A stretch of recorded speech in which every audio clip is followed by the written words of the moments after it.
All right, folks, welcome to Roland Martin Unfiltered. On today's show, we'll talk about the Botham Jean killing in Dallas. 6 people have now come forward to say they heard the police officer who murdered him say, "Let me in." And that's not what you say, of course, when you're at your own apartment. We'll talk with Dallas pastor Dr. Freddie Haynes, of course, Friendship West Baptist Church, and also National Action Network. In Chicago, the murder trial of the cop who killed Laquan McDonald began today. We'll have a live report from Chicago. Also, the average black household income is virtually unchanged from 15 years ago, while white income is up to record levels. We'll talk with Howard University economist Bill Spriggs to break it all down. Also, last week, the Congressional Black Caucus Foundation's annual legislative weekend concluded on Saturday with a rousing speech from the Reverend Dr. William Barber of the Poor People's Campaign. You must check out what he had to say. And also, a black conservative columnist for the right-wing website, The Daily Caller, thinks Colin Kaepernick hasn't really sacrificed much. Wait until I school him right here on Roland Martin Unfiltered. And also, remember, Oscars so white? Well, maybe we can say paint the Emmys black. We'll talk with Eric Deggans, a TV critic for NPR, about the Emmys and how they are doing so much better when it comes to people of color. And, of course, all the folks at, this school can be very happy. I'm rocking their shirt today. Of course, I'll tell you who our HBCU Giving Day University is. Ain't hard to figure out. It's time to bring the funk on Roland Martin Unfiltered. Let's go. He's got it. Whatever the biz, he's on it. Whatever it is, he's got the scoop, the fact, the find. And when it breaks, he's right on time and it's rolling. Best believe he's knowing. Putting it down from sports to news to politics. With entertainment just for kicks, he's rolling. It's on go, roll, y'all.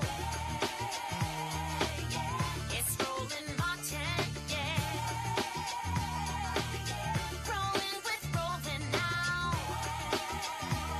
He's funk, he's fresh, he's real, the best, you know he's Roland Martin now.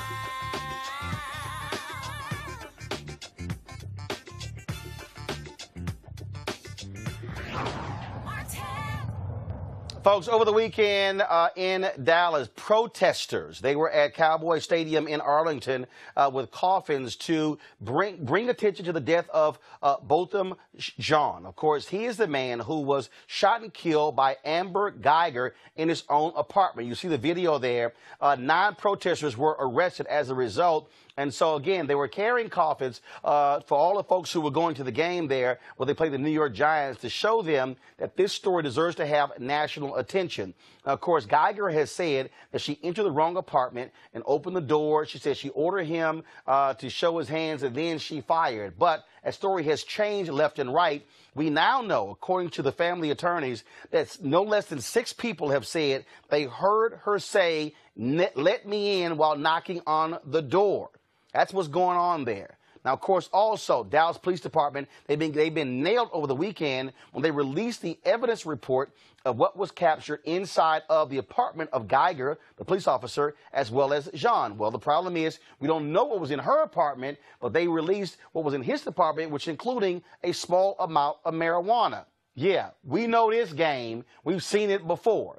Joining us right now from Dallas is Dr. Freddie Haynes. He's the pastor of Friendship West Baptist Church, also with the National Action Network. Pastor Haynes, glad to have you here on Roland Martin Unfiltered. Thank you, Roro, and thank you for giving us a voice, man. Having you back on air is a gift. Well, I appreciate it, sir. Let's get right to it. You've been one of the pastors there protesting what's happening there. Of course, Dallas has a black police chief, a black district attorney, but it seems as if the police are doing all they can to protect Amber Geiger. When she shot and killed Jean, she was not on duty. It took them 3 days for the arrest to actually be made, and to have all these conflicting stories, and now we have them releasing the evidence report saying there was a small amount of marijuana in his apartment. Right. And 3 days to arrest her. That meant 3 days to plant evidence if they wanted to in order to tarnish her reputation. 3 days to whitewash Amber Geiger, social media, as well as reputation. Amber Geiger has moved now. And so what we're noticing is that there is being given to this white police officers killed this young African American male. Not only that, Roland, Jack, is last Thursday, as you well know, they have the nerve while the funeral was going on, the mother, the family, they are engaged in the homegoing celebration, and then they decide they're going to lynch the reputation of this young man by releasing this report. And again, we know how it goes. We've seen this movie before, saying marijuana was found in his apartment, somehow using that to again begin the process of lynching his reputation. And so you mentioned the fact we do have a black DA, we do have a black police chief, but we also know that black faces in the same places that are not changed will not result in change. And so that's why we are challenging the police chief, we are challenging the DA, and because it does not matter what your color is if you are not engaged in transforming the system that you are giving leadership to. Because in a real sense, what has happened under this black police chief is the same thing that would happen under a white police chief. And that's why yesterday at the protest, we called for the police department and the police chief to hold accountable those individuals who released that information about Botham Jean. We called for that. We called for the DA to push for murder. If you can indict a ham sandwich, they say, we want you to insist that this woman be prosecuted to the fullest extent of the law and be charged with murder. Because we all know if it had been reversed and Botham Jean had entered her apartment, shot her with that same lie and excuse, he'd be charged for capital murder. He'd be under the jail, and it would have happened on that day. We're saying to the black police chief and to the black DA, we do not want the same movie played, and we're going to protest until you get it right. Also, we know that Amber Geiger has moved out of that apartment. She's now living elsewhere. And again, she's free, and we still are asking these questions, trying to understand what the heck happened. Right. And again, she's being protected. And as far as I'm concerned, preferential treatment means that no justice is taking place. And that's why yesterday I was so proud of the faith leaders who joined me out at Jerry's World in order to take a stand and make a statement. Because again, this woman is being protected. We are not seeing the same kind of due process that would take place had the roles been reversed. And that is not justice. I got to ask you this here as well. I'm trying to pull the story up where Ted Cruz, Senator Ted Cruz of Texas, made this unbelievable comment with regards to this case where he essentially said, look, he criticized Beto O'Rourke for saying she should be fired. He said we should wait for more information, and then said this could have been a misunderstanding and we shouldn't destroy two lives. Last I checked, Botham Jean is dead. Amber Geiger is still living. And it's amazing to have for Ted Cruz to act as if that, well, her potentially losing her job or going to jail is having her life destroyed. No, this 26-year-old brother is dead. Right. Right. And again, Ted Cruz does not have a whole lot of credibility in the black community. He does not have credibility. I guess we can say about him what his new friend Donald Trump said about him during the campaign, lying Ted. Because again, we're talking about a young man who is dead, a family where there's a mother who no longer has a son who is living. There are family members who don't have a brother. He is dead, and this woman is being protected. And so to talk about waiting while she's already lied, we waited for 3 days for her to get arrested, so we ain't waiting no more. And as far as I'm concerned, Ted Cruz has nothing to say about this that we would respect, because he's never, ever in this community taking a stand for justice and taking a stand against black bodies being slain by police officers. So Ted Cruz, you ain't got no credibility here. And here, if you go to my iPad, this is some video from the Facebook page of Good Street Baptist Church. This is where Beto O'Rourke was this weekend, where he made that particular comment afterwards. He said there's no other way you can come to another conclusion that she should be fired. And so that's what Ted Cruz has criticized, saying that how could he even say that? of course, Good Street Baptist Church, a very prominent black church there in Dallas. And so this is video from their Facebook page of him being there. And again, this is leadership. This is Beto O'Rourke coming out saying that, look, even if you take just where we are right now, she's admitted going to the wrong apartment. She's admitted killing a guy. I don't understand how else wouldn't you keep somebody on the force who shoots and kills a man in his own apartment. Right. And again, that's what we called for yesterday. We had a memorial protest at Jerry's World. And one of the things we said is we are calling right now for the immediate firing of Amber Geiger. I've been told by the mayor and others that there's a process they have to go through in order for the firing to take place. And I'm just saying, well, let's expedite that process. She deserves to be fired. We know she's lying about going to the wrong apartment. We already know that she went there and she killed this man. We already know that she also was involved in a police shooting last year. And so we need to have these early detection systems in place when persons who are dangerous, and she was already dangerous. She did not have the right to have a gun, let alone be working those kind of hours. And so as far as I'm concerned, to defend Amber Geiger lets us know what side of history you were on, and it's the wrong side of history. And the last thing I'm going to ask you, I'm going to go back to the Dallas Morning News website. Here we go to my iPad. Here's a story here. Former cop Roy Oliver begins 15-year prison sentence for murdering Jordan Edwards. That, of course, took place in Balk Springs. He was sentenced again. He was convicted of murdering this 15-year-old. Again, lied about them trying to drive the car at him. The body cam showed something else. This is a perfect example of a police officer who was convicted of murdering an African-American, and he reported he was handed over today to folks with the Texas Department of Corrections to serve that 15-year sentence. Again, just your thoughts on that particular case. We have an example of a cop who was who was convicted of murder there in the Dallas area. And an example of a cop who, at the beginning of the investigation, lied and said that Jordan Edwards was in a car and he felt that his life was threatened because the car was backing into him, when, of course, the video revealed that they were pulling away. And so he got caught in his lie. And as a consequence, now he is serving a sentence. As far as I'm concerned, I'm glad that he was convicted of murder. That's exactly what he deserved. I am disappointed in the time he's going to serve because Jordan Edwards, again, didn't get to see his 16th or 17th birthday, and this man is going to serve, maybe they say 15 years. We all know that that's going to probably come out to be 7.5, maybe 8 years. So as far as I'm concerned, that's very disappointing, but it is a step in the right direction of the long journey toward justice. But as I'm telling the DA right here in Dallas, we're not going to tokenize this just because a football team is 1-15 and they won the last game. That doesn't mean you had a winning season. It just means you won the last game. Reverend Dr. Freddie Haynes, I appreciate it. Thank you so very much.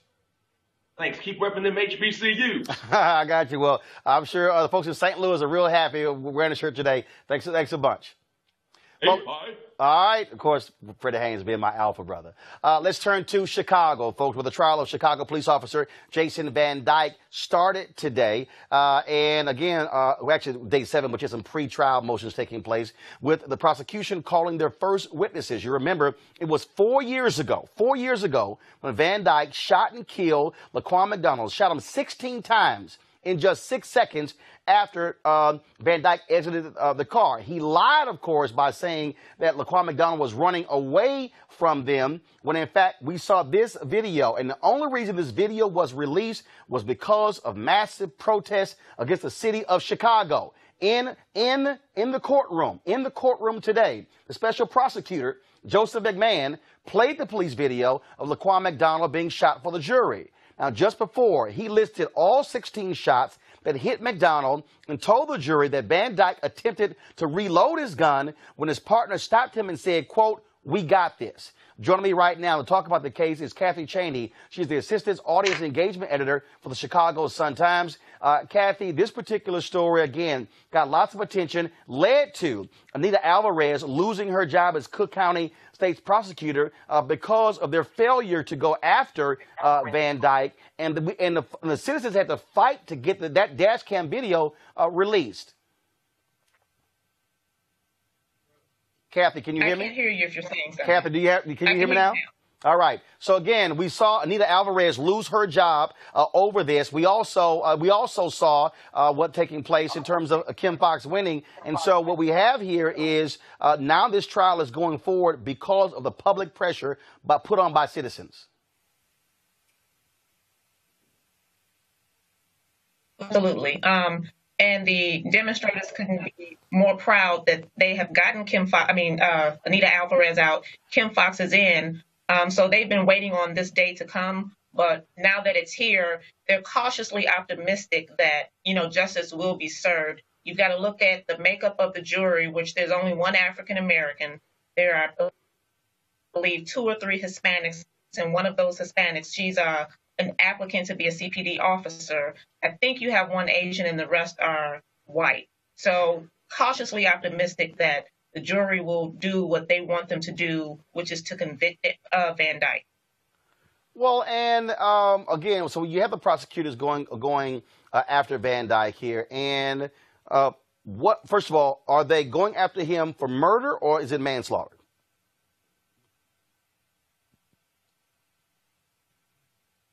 These counts of first-degree murder, then there are like some counts of some other charge. And so, people are saying, well, how can he be charged so many times for just one murder? And there are different legal theories under each count. So he's definitely charged with murder, first-degree murder. Give us a scene. What is it like outside of the courtroom? Are there observers? Are there protesters? I can't hear you if you're saying something. Okay, folks. So, Kathy, if you can hear me, are there observers and protesters outside of the courtroom? Oh, absolutely. There are protesters every morning when Van Dyke walks in. So there are protesters out on the street. They're doing their chants.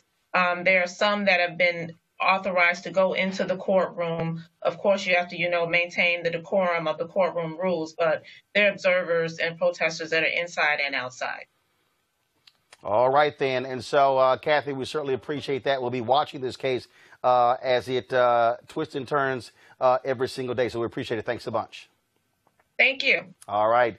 Folks, over the weekend, the CBCF, of course, they had their AOC, the annual conference that takes place, where various policy summits, various think tanks take place. Of course, we were broadcasting live from there on Wednesday and Thursday as well. Saturday night was the Phoenix Awards, where they honored a number of people, including Tommy Smith. This is the 50th anniversary of the protest at the Mexico City Olympics. Also, Reverend Jesse Jackson Sr. and his wife Jacqueline Jackson were also one of the honorees, as well as, of course, Brian Stevenson. So there were a number of people who were honored. But the keynote speaker that night was, of course, Reverend Dr. William J. Barber, who's leading the Poor People's Campaign. And so here's some of his particular speech. We've been live streaming it all weekend. I want to be able to show you some of what he had to say, where he challenged the folks in their tuxedos to stand up and fight against the evil in the Oval Office.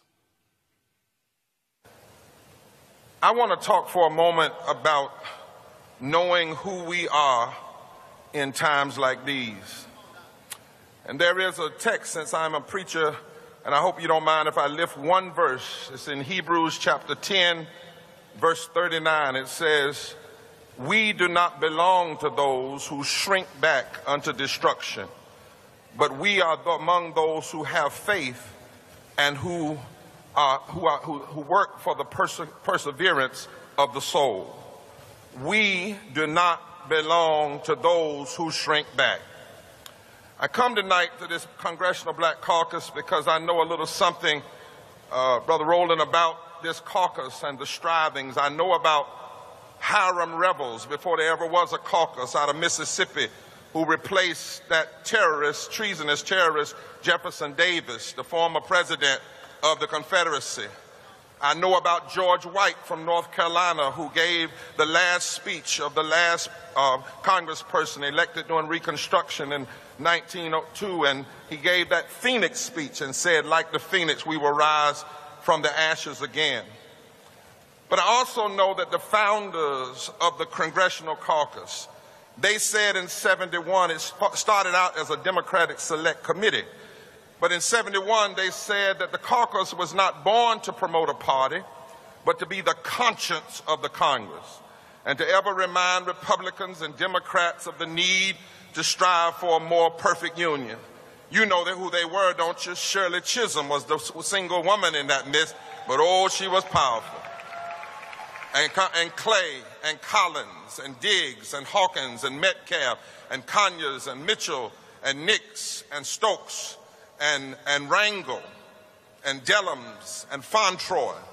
They were the founders. And upon forming, they said this: the purpose of this Congressional Black Caucus is to seize the moment, to fight for justice, and to raise the issues that are barely debated. Because they knew in order to deal with America, they had to know who they were. They also knew that they sat in those seats because those seats had been baptized in blood. Today, as we are here, this is the 55th anniversary of the killing, the murder, the domestic terrorism of those 4 little girls in a Birmingham church. But I want to remind every political elected official and everybody that holds an office, what we do has been baptized in blood. So we are here, my sisters and brothers, to cry out on behalf of those who've not yet been heard. We are here not to shrink back, but to hold on to the hope that America yet may become what she has long promised to be: one nation under God, indivisible, with liberty and justice for all. And that's why I raised this text today. That's why I want to talk about we are not of those who shrink back unto destruction. You know, Paul was a black brother. I hope y'all know that. When he wrote this, he was a brother. He was a brother. And Paul, when he wrote these words, the Jesus movement was under assault by a malignant narcissist, political leader in Rome. And that malignant leader, narcissist leader, had a bunch of enablers. And they were trying to turn everything back in America, in Rome. And Paul said to the movement, because there were people in the movement who were thinking about going along to get along.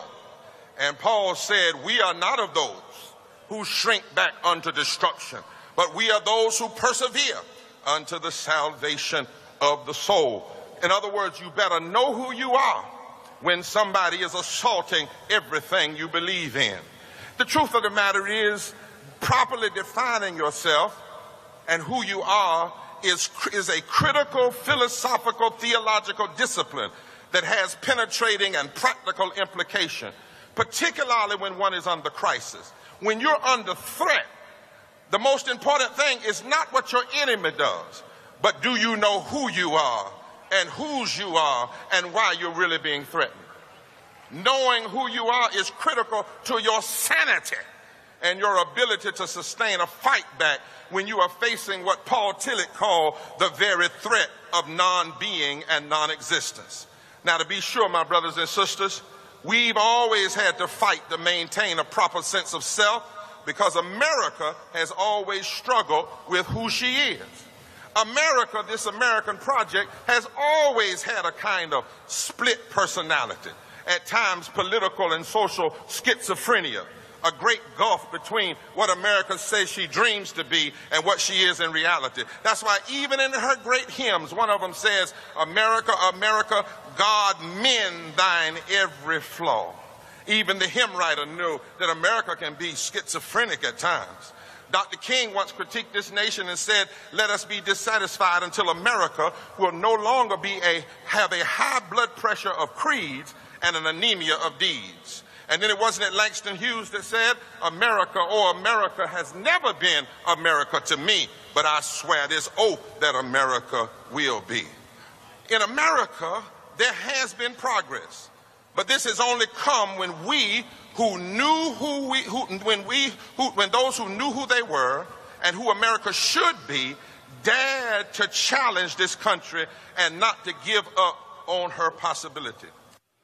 All right, folks, be sure to go to our YouTube channel, of course, youtube.com/Roland S. Martin. You can actually see the full speech of Reverend Barber. We also have it on our Facebook and Periscope pages as well. All right, so you see me wearing, of course, the Harris-Stowe University shirt. They are our HBCU Giving Day School of the Day. And so, roll it. You'll see the graphic there. Of course, this is one of the schools that I've actually spoken at. And so here's the deal. So you see it right here. This is how we put together our graphic. And so, of course, Harris-Stowe State University, you can, if you want to give to them, go to www.hssu.edu. Like I say, I've spoken there a couple of times. And so here's the deal. Just like when I used to wear the lapel pins. And so I probably spoke at almost 50 HBCUs. And so if I spoke at your university, then I'll be rocking your gear. Now, if I ain't spoken at your university, y'all ain't gonna get that. So you don't get some people gonna be a little bit upset. Bill Spriggs said I was gonna be wearing a Howard today. I was that close to grabbing the Howard University shirt, but I decided to go ahead and give Harris-Stowe some love. And so shout out to the folks at Harris-Stowe University. And so y'all keep watching the show to see if your HBCU will be represented right here on Roland Martin Unfiltered. All right, folks, you might have seen, first of all, we've been talking about Colin Kaepernick, the Nike commercial. You saw it, of course, a couple of weeks ago. In fact, yesterday, two of the players still are protesting. Actually, several other players are protesting. Kenny Stills is one of those with the Miami Dolphins. And you still got some people who are just stuck on stupid. And so now we got, of course, and you know Mississippi always stuck on stupid. They got to do something dumb. So the Mississippi Public Safety Commissioner, Marshall Fisher, said the state police of Mississippi will no longer buy Nike products because Nike is unpatriotic and fails to support those in uniform. Now, we all know that's a damn lie. But then again, really, Mississippi? It's not like y'all have a history of supporting black people, especially the state police in Mississippi. But it's no shock they would have this sort of nonsense when it comes to their rationale for why they don't want to support what's going on. And that's the case. And so I saw this other column in the Daily Caller, and I said, you know what? And so it was a very interesting piece. So Chris Arps wrote this column for the Daily Caller in which he asked the question, what has Colin Kaepernick really sacrificed? He's playing on the cap quote in the Nike ad, believe in something, even if it means sacrificing everything. And so clearly, I think Chris obviously is not aware of what's been going on. So I said, well, let's have him on the show. So Chris Arps joins us right now. So, Chris, are you there? Mr. Martin, yes, sir. All right. So you say that Colin Kaepernick you're unsure of what he's sacrificing. Have you been keeping up? You know he's not in the NFL. He's been whiteballed by the owners. No team will sign him. And he also has a collusion case going against him, which the mediator has actually said it can advance to the next phase of going to trial. You do know that, right? I do know that. I know a lot of times when you make comparisons between sports figures like Muhammad Ali and the protests that took place in Mexico, I think those were entirely different. Muhammad Ali lost years of his career. The sprinters in the Mexico Olympics lost parts of their career. I think with Colin Kaepernick, what you see with this situation, he may have lost out on a few years of his football career, and we don't know his career may still continue, but he has still been being paid by Nike, and he has gotten a very large campaign for this new Nike campaign where he's going to be doing quite well. So okay, hold on. So do you know what has he sacrificed? Do you know how much the Nike contract is? No, I don't. Okay, so how do you know it even compares to an NFL contract? Because the last NFL contract he had, it's not a question. I'm sure it's much more than what both you and I both make. No, but that's actually it's not like hold up. pennies. But Chris, that's actually irrelevant because his last NFL contract was $12 million guaranteed. And so again, but for you to say I don't know, another contract, didn't he? And he turned it down. No, actually, you're wrong. So what actually happened? Okay. You're wrong. What happened there was the Denver. No. Let me help you. The Denver Broncos wanted to trade for Colin Kaepernick. John Elway said, if you do the trade, we will cut your salary in half, and then the rest of the money can be in incentives. He had $12 million guaranteed from the 49ers. I don't know anybody with in a right mind who would turn down $12 million guaranteed to take half of the salary and get the other half of incentives. That's just crazy economics. That's actually what happened. All the other stories that you've seen where teams supposedly offered them contracts, not one team has verified any of those stories. In fact, the Daily Caller, the site you wrote this column for, actually wrote a BS story saying a team wanted to sign him. What they wrote was a lie, and there was nothing to even verify it. Okay. That's your the facts. point. My point is, okay. My point is, the facts are wrong. Your facts are wrong, and so he is being whiteballed by the NFL. And so when you look at some of the players who've been signed to play quarterback, some absolute scrubs, and you look at his numbers by any basic measure, any understanding of football, he should be signed by one of the 32 teams in the NFL. And so I think it's more than that. I think it's more than that, Mr. Martin. What is it? Part of the reason that he's not being signed is because teams don't want the publicity of what he brings, the bad publicity. So you're going to have half. Wait a minute, Mr. Martin. Go ahead. You're going to have half of the fans in the stadium that are going to be rooting for him and the team, and you're going to have the other half, if they show up to the stadium, not rooting for him. So I think it was the same thing here in the Rams. Michael Sam, the gay player, no team wanted him.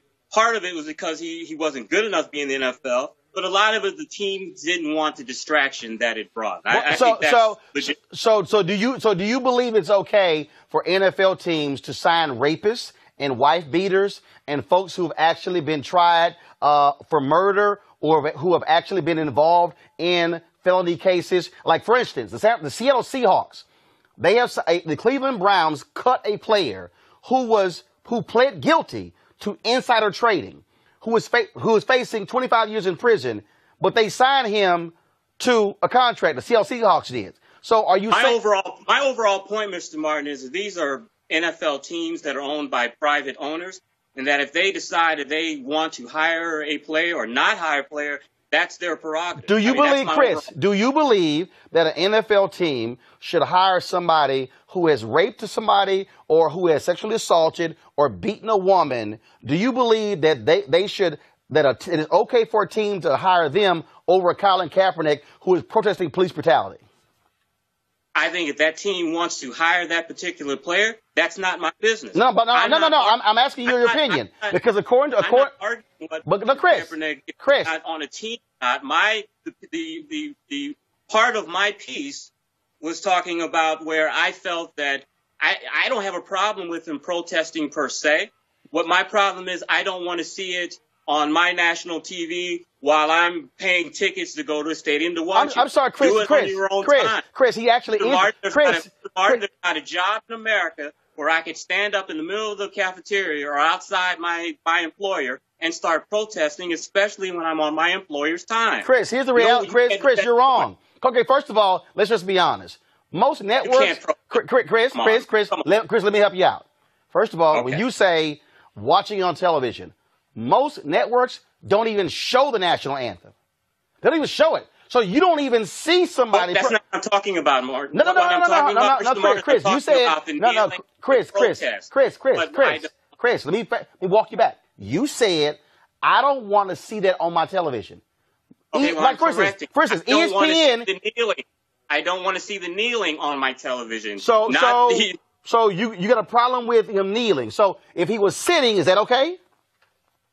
I'm saying if you're going to do any protest that you feel against police brutality or any protest, that you should do it on your own time. So Chris, when the NFL teams trot police officers out there for Police Appreciation Day, what does that tell you to black people? Like, for instance, in Cleveland, if you're black in Cleveland and you're mad about Tamir Rice being shot and killed by cops there, do you want to see that? Because, tell me the difference, please, because we know this is the case. The difference is this, and what I've said many times, is that these NFL teams are owned by these particular owners, and that I don't live in Cleveland, but if the fans in Cleveland have a problem with them trotting out police officers, then they should do some type of action on that. Oh, so you're saying the fans can protest, but the players can't? With players on their employer's time and at their employer's premises protesting. But you're not an owner. But you're not an owner, so who cares? You're not an owner. But I'm an owner, but I watch television, and so I love who cares? So you watch TV. Whoop-de-doo. And I don't want to. And we don't want to see people disrespecting the flag. Hold up, that's where you're wrong. When you begin to say they're not disrespecting the flag. In fact, the Supreme Court has affirmed that if somebody even wants to burn a flag, that's allowed because of the First Amendment. So here's what I don't understand. I don't understand how, Chris, I got a question for you. Here's what I don't understand. No.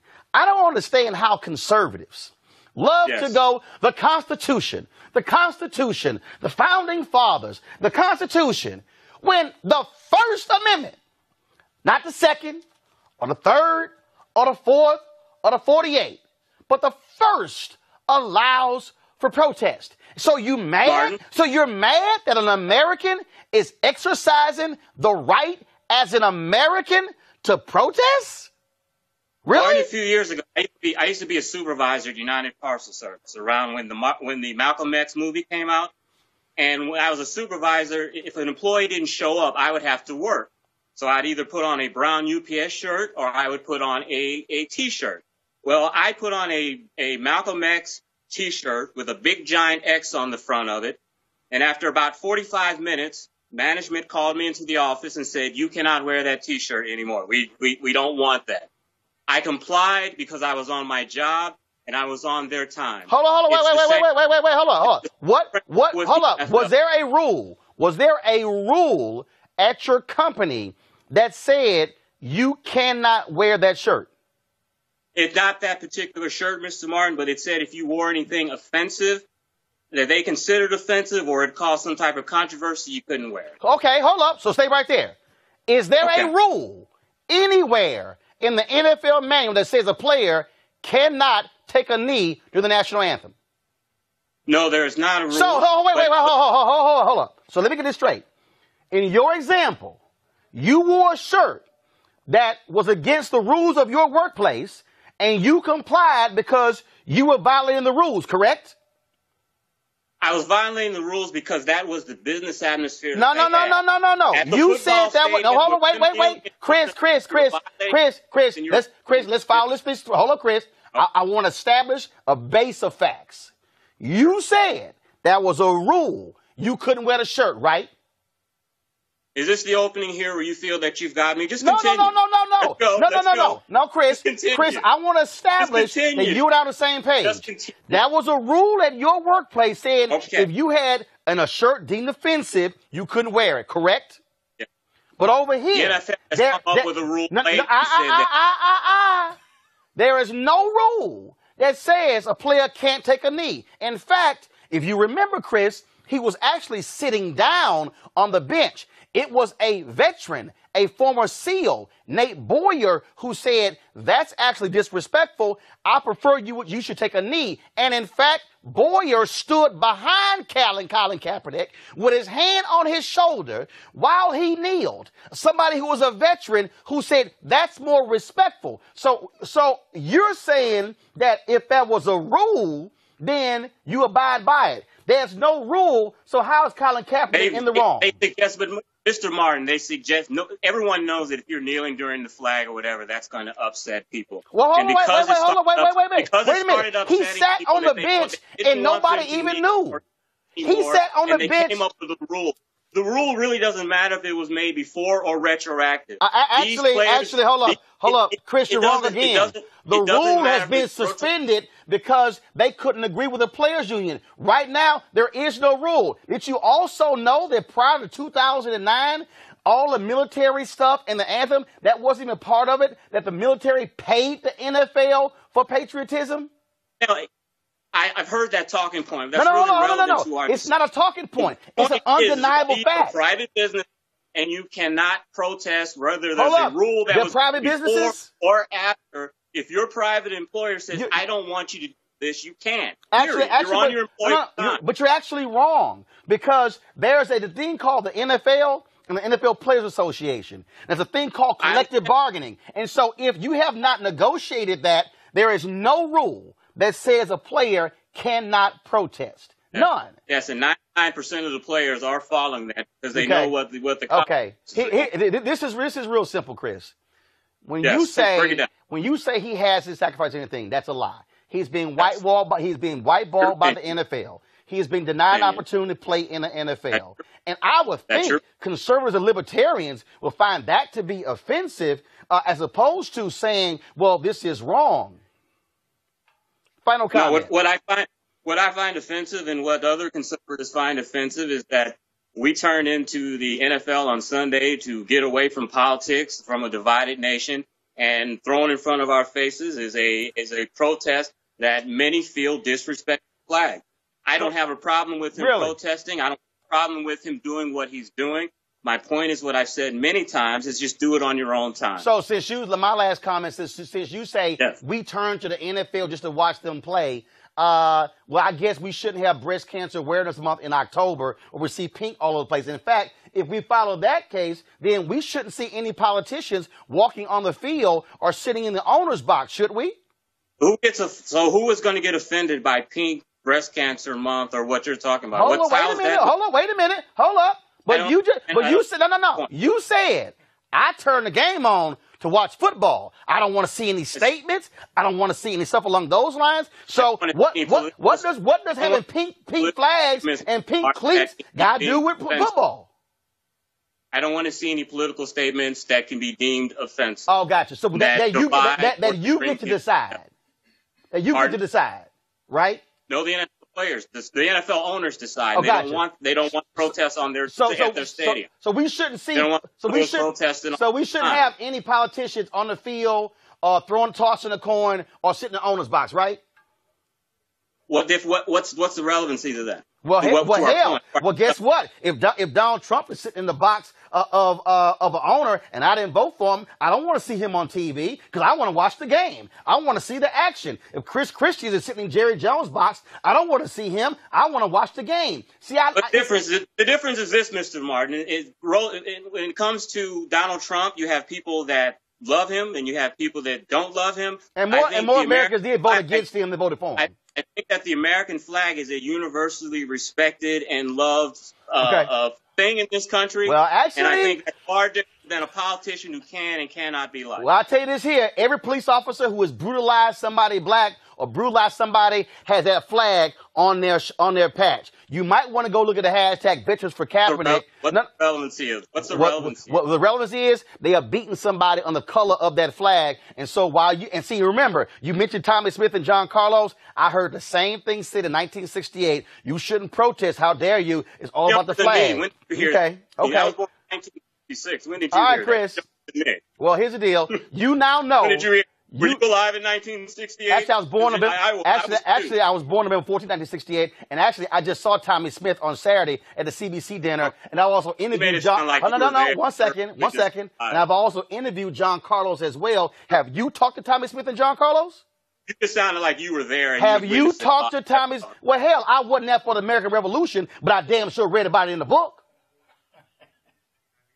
I mean, my goodness. I mean, I wasn't there for the civil rights movement, but my goodness, I have read all Dr. King's books, and I know about Emmett Till and Montgomery.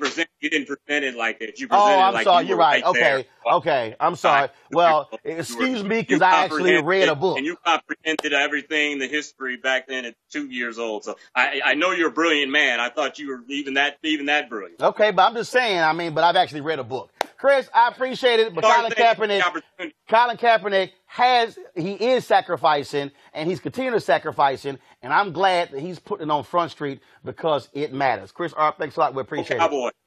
Go Cowboys? Oh, hell no. You really lost your damn mind because hell, that ain't nothing. See, now I'm about to really go there because ain't nothing like hashtag hate Cowboys. Okay, so especially with that owner, put your toe on the line. So I just hope y'all lose all other games this year. And so, all right, Chris, thanks a bunch. But that's the last thing you should have said. The hell you talking about? Go Cowboys. We're gonna take a break right now. We come back. We're gonna talk about African Americans' housing income with Bill Spriggs, Howard University economist. Back on Roland Martin Unfiltered in a moment.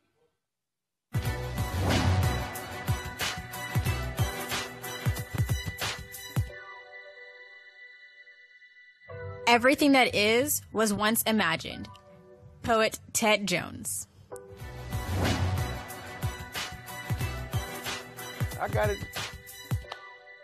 All right, folks, I want to introduce our panel right now. We have, of course, Cleo Monago. He is social and political analyst and activist. Also, Angela Peoples, campaign director for the Action Center on Race and Economy. And we also have Bill Spriggs with the AFL-CIO, chief economist, and also Howard University economics professor.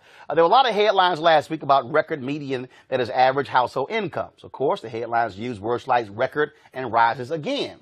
That was good news for some people.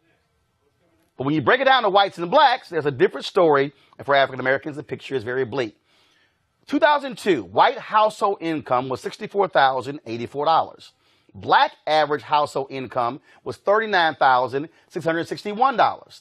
By 2017, white household income rose to $68,145. Black average household income rose to $40,259. Now, folks, in 15 years, that's a rise of about $4,000 for white folks and under $600 for black folks. So how can we bridge this gap between black enormous economic power, $1.3 trillion spending power, but then the issue of low black wealth in this environment? Bill, let's turn to you. So explain this. And again, because it's very interesting when folks go, oh, black people, y'all just like everybody else. You're on the same page. And these things have changed. It's been 50 years since Dr. King was killed. And all these enormous changes, without realizing that what happened in the previous 350 years impacts where we are today. Well, wealth is the accumulation of earnings. So when you look at the numbers, there are huge gaps that still remain at the same levels of education. So if you're a white male and you drop out of high school, and you're black and you're female, then you need a college degree to get that median income. If you're a black male, you need an associate's degree to get the income of a white high school dropout. So take that gap, accumulate it over the life of your working years, and you get around $1 million different over what a black man would earn versus a white man, a bigger gap for black women. Obviously, at the end of the day, when I die, what I have left to leave behind is going to be different if I had $1 million extra. And so that has an impact in terms of who's buying houses, and when it comes to whether you're able to pay for your kids' college, whether you're able to pay for their wedding, to allow them to start their life off debt-free as well. And so this thing has just this continuing effect when you look at these numbers. It's a continuing effect, and those life chances matter. If your parent can help you go to college, you have a much higher share of those children who finish versus those children whose parents don't have the money. But what we have to understand is black families will send their kid to school even when they make a lot less money than a white family. The result, however, is that black people have to borrow money because they don't have the money. Now we're dealing with debt. And now it's debt, which takes away from your wealth because you're borrowing, you're spending down your wealth. So these gaps have the implication that even to catch up, you got to fall behind. So this gap that you just saw actually misses one other point. Mm-hmm. If we had gone back just a few more years to 2000, black incomes haven't gotten back to 2000. For median whites, they haven't gotten back to 2000. Whites in the interim between 2002 and 2017 had some gains up before the crash. Then they lost income. We lost a huge amount of income during the crash. And so what is missing is within the story of African Americans not making gains we would like is an America in which very few people are making gains. And so when you look at that bigger time span, you see that only those in the top 10%, only those in the top 10% and are we say better top off. 10%, what are they earning? What is that? Yeah, so we're talking, you got to be in the $200,000 range. Gotcha. And the only reason I say that because it's amazing. I see some white folks who make $150,000 who go, okay, but I'm not rich. I'm like, look, if you're making $150 and the person will be making $38, trust me, you're in a hell of a lot better situation than they are. Oh, you're in a better situation, but understand what I said, though. they lost ground too. So, and an economy that's not generating it for anybody but the top 10%, we disproportionately are not in that group, then we're going to fall further behind. And that's what you see in those numbers. And that's why for African Americans, the push for folks to get to college, to get into college is so vital, because the numbers are so stark. But also, again, trying to get us to be in a situation where we're not so dependent upon those loans and being in debt, because you might go, but if you're sitting looking at $75, $100, $120,000 in debt, you're going to be digging out of a bigger hole. You will. And so that's the damage done by not addressing the deeper set of inequalities. Because even with the college degree, remember what I said, that's a black woman trying to catch up with a white high school dropout. Right, right. So it doesn't level the playing field. It just puts us on the playing field. But the playing field is very tilted. We're just at the bottom looking up. So this wealth gap plus this ongoing gap in earnings for people with the same level of education, the unemployment gap for people with the same level of education, just makes it that much more difficult for us. You talk about gaps, and so I want to transition to this next story, which is pretty interesting, because you have black women who are really putting pressure on the Democratic Party when it comes to these elections. Ayanna Pressley, of course, I met her over the weekend at CBC. She beat the incumbent in Massachusetts by 18 points, and they had a panel at CBC where she was not supported by the Democratic establishment, including the Congressional Black Caucus Political Action Committee. And so what these sisters are saying is, we are the backbone of the Democratic Party, and the support needs to be there. Yes, a number of them are running, Angela, but the dollars aren't coming, the support isn't coming, and they're still winning despite not getting that kind of support. They're still winning, and they are doing it in a way that is turning out the energy and enthusiasm that we saw even back in to 2008 and 2012 with President Barack Obama when his first candidacy. And so I think you're seeing candidates like Ayanna Pressley, like Stacey Abrams, running as themselves, as black women, as very authentic leaders, and that is what people are responding to. They're winning because people are showing up to volunteer. They're working those long hours despite having the infrastructure from the Democratic Party in a way that we haven't seen before. And I think it's going to be critical for the Democratic Party, not just to show up in the general election, but to see what really happens when folks like Ayanna Pressley come to Washington, D.C. Right. That's what I'm really excited about, to see what this shakeup looks like. Cleo, I had a meeting with the Republican National Committee when Rice Priebus was chair. There was a sister who was in the meeting, and she said, no group hates us more than black women. They said, not even close. Black women despise the Republican Party. Well, a lot of people who are black despise the Republican Party, both male and female, am I right? Yeah. But I have a question for Dr. Spriggs, if I can. You talked about the fact that when white people have a financial cold, black people have a financial flu in terms of the comparison. But I was wondering, and this has to do with who votes and who doesn't vote, like these sisters who didn't have black support or even the Congressional Black Caucus support in terms of mentality. Would it be helpful to black people if we invested in black businesses or invested in black wealth as a community? Because one of the issues that we have... Well, first of all, a lot of our candidates also need, like one of the things we've been dealing with is, also money for campaigns. Yeah. We're seeing Black Votes Matter. We're seeing others, Adrian Shropshire. We're seeing DeWanna Watson, where they'll rate black people like, yo, we got to fund our, as I keep saying, fund our freedom.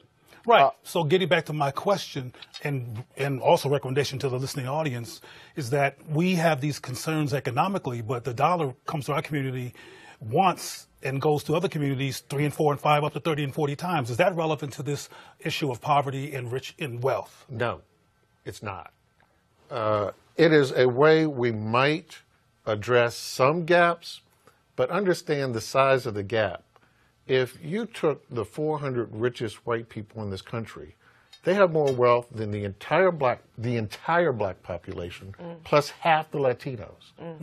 So that's the kind of gap that you're talking about. And in the aggregate, that kind of wealth matters because it's that institutional gap that creates politicians, political campaigns, endows universities, gets you the struggle of an Alvin Ailey theater company trying to maintain itself. Funds our own civil rights organizations. Funds our own organizations. So it is something we should be aware of. We need to have more leaders. But just because a black person owns a company and has their wealth doesn't necessarily mean that they're going to be on the same page politically with the group that empowered them. Absolutely. That's right. So I totally get it. It's important, but given the size and the dimension of the problem, it's not viable. Angela. Well, and it's also why it should be viewed as a tool, but for building our collective community and our political power ultimately, because we do need institutional changes that are not just going to lift one family or even one community at a time. We actually do have to invest in building that political power. Got to ask y'all this here. Let's move to our next story, Papa John's. George John Schnatter, the founder, the CEO, he's been ousted, can't even contact the employees. They've removed his name from everything.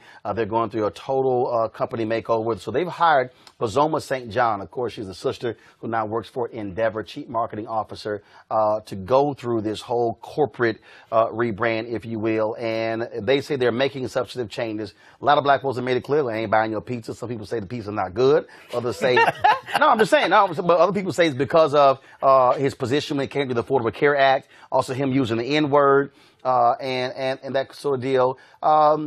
We saw what happened with Starbucks as well in terms of they shut all their stores down.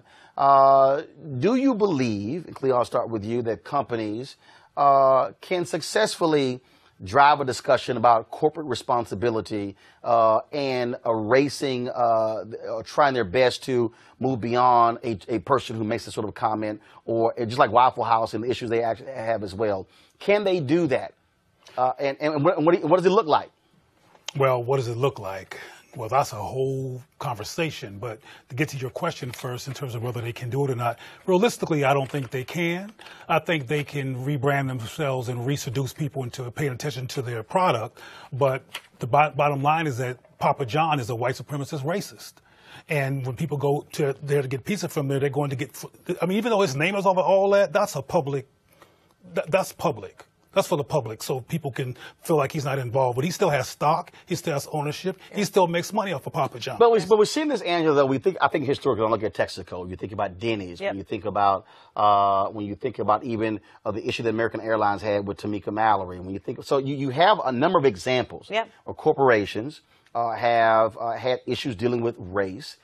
And they have, Uber, Airbnb, same thing, put a number of things in place. Yeah. Is there a way for us, because also there are some African Americans who own Papa John's franchises. Mm-hmm. So is there a way for us to demand that kind of corporate responsibility, to me, that goes beyond buying a table at a civil rights dinner?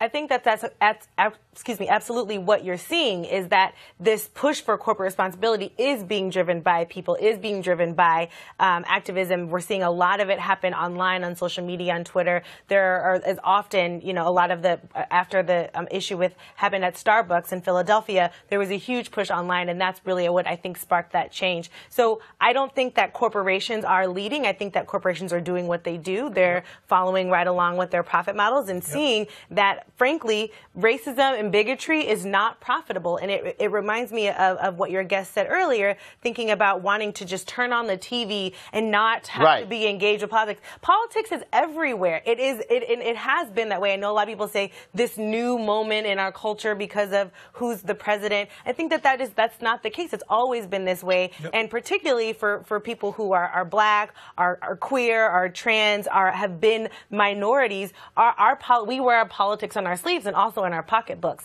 And that's what you're seeing corporations respond to. Bill? Well, we have the ability to impact them, and they do listen. So we must always use that power. And we can't forget that we have collective wealth. It's in our culture. Mm. Even when we celebrate an Aretha Franklin, she came out of our culture. She is benefiting from a culture that we created that's very marketable. We have resources. We shouldn't act like we don't. We have to marshal them, and we have to be careful about how we use them and our image. Black women are not only doing it when it comes to politics, But this recovery, the re-entry of black women into the labor force has been at a much higher rate than for white women. So even though black women have about twice the unemployment rate, they overcome that by a higher level of participation. So a higher share of black women are working than white women. And we've also seen higher trends of black women entrepreneurship as well, correct? That's increasing. It's from a smaller base, but I love this grassroots involvement, overcoming barriers, and not paying attention to the barriers. It shows. And that kind of energy is what's the politicians But I just want to interject real quickly, Roland. There's a difference between CYA and transformation. Right. And what I'm saying is, when one of these things happens, I think our job is to, well, not just our job, but say, no. We don't want to just say, buy a couple of tables, put a little league. We want to see, yes, transformation, top to bottom, minority supplier development, who's on your boards, your employees. If you're Papa John's, how many franchise do you have? And what are you offering? It's a question of equity, allowing them to be able to have loans from the company. But my whole deal is, look, they know they have a problem. And it has to be wide and robust and not just, we gave some money to the UNCF, to the Urban League, the NAACP, or not and just we're good. change their front-facing image. Or we hired a black consultant. Exactly. We hired a black female consultant. My point is, it has to be robust. Right. But even beyond that, what are they doing politically? Mm-hmm. Are they giving more money to the campaigns that then undercut us? That's right. And when you look at where they give politically, it swamps what they give to our community. Of course. And what they give politically are to those things that interfere with our right to organize. We're the most unionized workers on the planet. They interfere with our right to decent wages.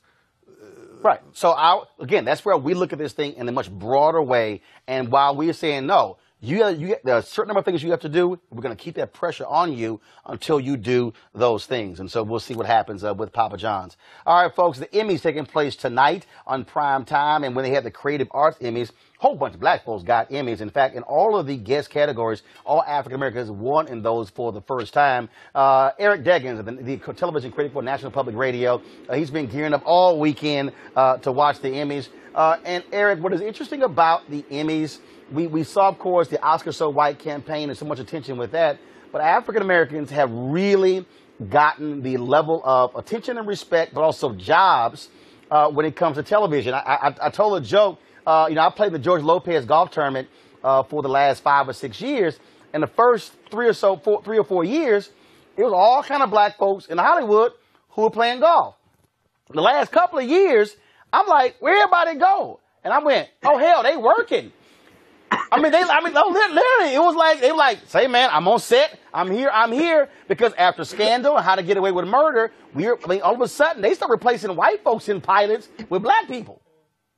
Exactly. We have a record amount of diversity in the new quality shows, and I'm excited about that. And we're also record amount of diversity in the Emmy Awards. And so even though we had a great showing in the Creative Arts Emmys are kind of the awards that aren't considered important enough to put on network television. So what we're going to see tonight, we're going to see the folks from Blackish up for awards, Anthony Anderson and Tracy Ellis Ross. We're going to see Insecure. Issa Rae is nominated for Best Actress in a Comedy for the first time, even though that show has gotten a lot of love from critics and has been nominated for an Emmy in the past. Now we're seeing her nominated as a performer. We've got Jeffrey Wright and Newton nominated for Westworld. 2 actors who have done great work on that show, but haven't necessarily been recognized maybe as much as they should have been. So now, in a lot of these contests, the black folks are not necessarily favored to win. One of the big contests is going to be for Best Comedy. Now, Donald Glover's Atlanta has a real shot at winning that award, but it's up against The Marvelous Mrs. Maisel on Amazon, which is considered kind of a favorite in Hollywood. And so there's going to be a real struggle to see which one of those shows is going to come out on top.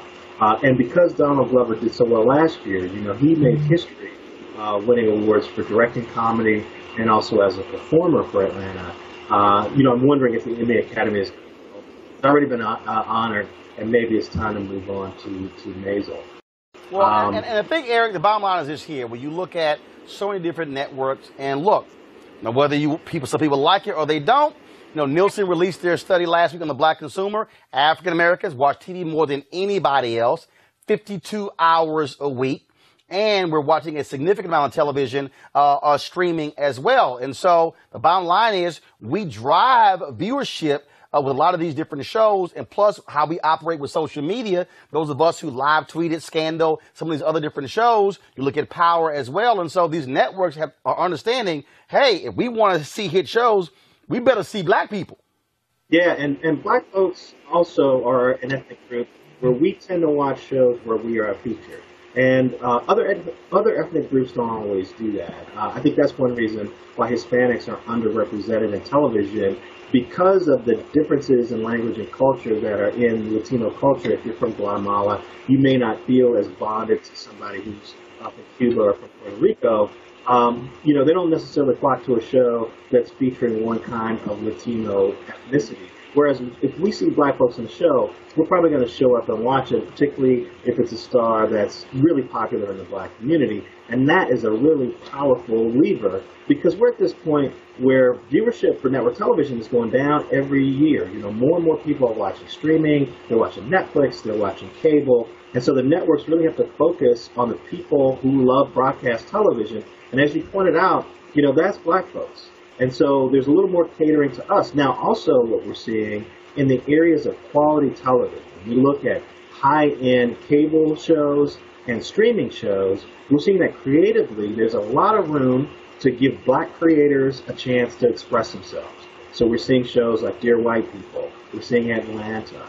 We're seeing Insecure with Lisa Ray. We're seeing all these great new shows that feel fresh because black folks haven't really had a chance to express themselves creatively in television the way white creators have been able to. So we can see a show like Insecure that's basically about a group of average African-American young people in Los Angeles just trying to get through life.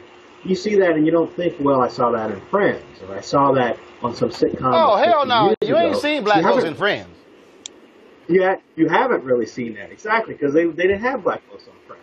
So it feels fresh, and it is fresh. And so we're getting it from two ends. Yep. It makes economic sense to feature black folks on television, but it also makes creative sense to feature black folks on television. And I think that's what we're going to see tonight at the Emmy Awards in terms of people. All right, Eric Deckers, I know you got to go watch the Emmy Awards, and so we appreciate it, man. Thank you so very much. And folks, y'all check out Eric Deckers on National Public Radio. Thanks a lot. All right, then. So, yeah. I have a question. Yeah. I'm concerned that 52% of the market is, in terms of people who watch TV, are black folks. 52 hours a week. Okay, that's more than everybody's about. Right. So African Americans are at 52 hours. Okay. The next group is at 38 hours. So we're watching 14 more hours a week than the next group. So we're watching a lot of TV. My question. A whole lot of TV. A whole lot of TV. So my question is this: outside of the realm of comedy, and given this increase in black faces on television, how many of these shows feature black people? I'm talking about outside of the realm of comedy, loving each other. Well, and again, first of all, that's one of the things that I do believe that we are seeing with some of these different shows. He talked about Insecure. He talked about there's no love story. There's no reliable love story in Insecure. There's at least one couple that is married and has been married the whole show. Now they're having a baby. I had a shower last night. They're also very young. Like I think it's. Well, first of all, they're also single. It's reflective of, but you also can't discount the loving friendship relationship that the women on the show have. Absolutely, but but we also see it in Greenleaf. We see it in Queen Sugar. We also see it. This Is Us. There's also a loving family. This Is Us as well. So here's a piece with a white parental backdrop. Well, I understand your point, Super Black, but that's your nickname. But again, though, by seeing more African American showrunners, more African Americans who are creating shows, you are seeing that level of emphasis because, look, if you talk about Queen Sugar, the relationship between Ba and Hollywood, again, that's one of those relationships. So you actually are seeing that. But go ahead. Okay, well, you want to make some other point? Go ahead. No, I was going to say is that's my concern. I mean, I'm familiar with Queen Sugar. It's very valid. That's a great point. And you got to really search to find these love stories. There's not a consistent, reliable, healthy love story narrative in most of television, even though we make up most of the people watching television outside of comedy. I mean, but to your point, though, it's important to ensure that there's a complexity of views and experiences of Black people on screen. As we're getting more Black folks in the creative position, I will say I've been really surprised and grateful to see the acclaim that Atlanta has. That show is Black AF. You know, like it's very, very Black. I don't know. I know we're doing a digital. Black AF? I don't know. Apples I'm not sure. You know damn well what AF stands for. I don't know how far we go with the language, but it's it's a super Black show to I've never seen Atlanta. But it's getting I would recommend it. But it's getting so much praise and so much support as is Donald Glover. Lena Waithe is also another new Black creative that I would bring into this conversation. Is it a rap show, Atlanta? It is. Atlanta. Lena Waithe show is The Shop, which is on Showtime as well. Thank you. Then, of course, you got Power. Then you got a drug addict show. A drug trafficking show. Yeah, but he's still with his wife. Okay, Bill, final comment. Bill, final comment. White-looking Latino. Wait, no spoilers now. He ain't with his wife. Hold on now. He don't even touch his wife. That's what I'm saying. He don't touch his Black wife. Well, he did in seasons 1, 2, and 3 for 3 minutes. My final comment is to that man in Mississippi. More U.S. Army men died in the Civil War defending the United States of America than every other war combined. The Revolution, World War I, World War II, Korea, Vietnam. If you fly the Confederate flag and you're upset at Kaepernick, right, shut the hell up. Thank you. And we're going to end the show on that. I know we over time. We're going to end the show on that. And so I think Bill Spriggs has taken Cleo Monago's nickname, Super Black. Y'all, don't forget to support Roland Martin Unfiltered by going to RolandMartinUnfiltered.com. Look, this is the blackest thing out there, okay? And here's a piece. We talked about television. And look, I greatly appreciate the amount of television that we watch. But it's also a matter of what we're putting in our heads. And so my problem is we got all these networks, even Black networks, we don't have news shows that talk about the stuff that we have been talking about for the past 1 hour and 10 minutes. So that's why we created this show. So please support us at RolandMartinUnfiltered.com. Don't forget, we restream the show at 10 p.m., 2 a.m., 6 a.m., and then 10 a.m. You can also see it on YouTube, Facebook, and Periscope as well. And so tune in tomorrow, and you'll see which HBCU I'll be rocking tomorrow right here, Roland Martin Unfiltered. I got to go. Holla!